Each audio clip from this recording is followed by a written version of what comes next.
Paakyat pa lang sana sa isang condominium sa Parañaque City ang babaeng ito nang arestuhin siya ng pulisya Martes ng hapon. Dati siyang station supervisor ng isang gasolinahan sa Maynila na nagtakbo umano ng nasa 57 milyong pisong kita ng kumpanya.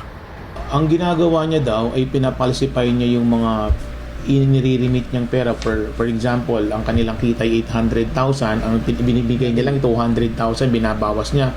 Hanggang sa pumatong ng pumatong, umabot na siya ng 57 million.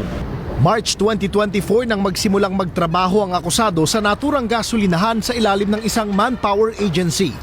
Pero March 2025 na umano nadiskubre ng naturang agency ang iligal na gawain ng akusado matapos masilip ng roving auditor. Na-question na po siya sa deposit slip.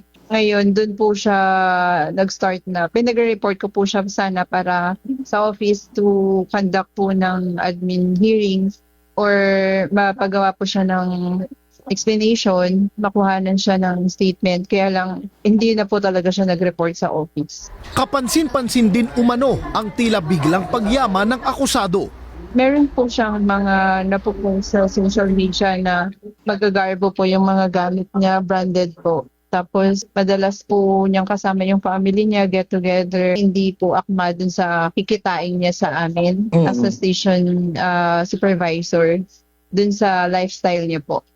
Ayon sa Manila Police District, nasa 96 counts ng qualified theft ang naisampa na sa akusado na maaari pang madagdagan.